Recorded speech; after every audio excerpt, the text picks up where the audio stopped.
সহজে জাপানি ভাষা। চলুন শুরু করা যাক।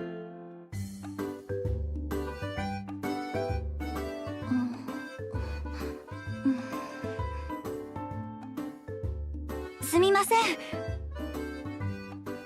ハルサンハウスはどこですか？ハルサンハウス？あれ、僕たちの家だよね。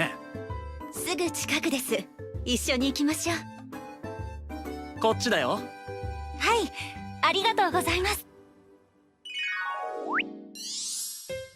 সহজে জাপানি ভাষার প্রথম টেলিভিশন অনুষ্ঠানে আপনাদের স্বাগতম। প্রতিটি পর্বে আমরা সহজ ও প্রয়োজনীয় বাক্যাংশের সাথে আপনাদের পরিচয় করিয়ে দেব। আমি এমি ওতা। এই অনুষ্ঠানে আমাকে সঙ্গ দিচ্ছেন হারুসান। নমস্কার, আমি হারু, হারুসান হাউসের মালিক। তাম এবং তার বন্ধুদের বসবাস সেখানেই। হারুসান, এই প্রথম আমি একটি রোবটের সাথে অনুষ্ঠান উপস্থাপন করছি। খুব মজা লাগছে। আমারও খুব ভালো লাগছে। এবার তাহলে শুরু করা যাক। আজ আমরা অবস্থান কি করে জিজ্ঞাসা করতে হয় তা শিখব। তামের প্রশ্ন হলো, হারুসান হাউস ওয়া দোকো দেসু কা? আপনি যদি কোনো জায়গার অবস্থান জানতে চান তবে জায়গার নামের পরে শুধু ওয়া দোকো দেসু কা যুক্ত করতে হবে।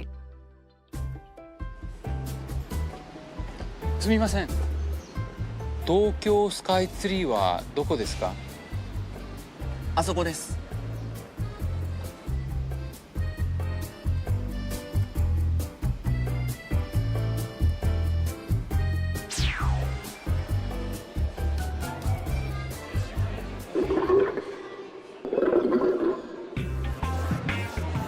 すみません、はい、トイレはどこですか？はい、あちらです。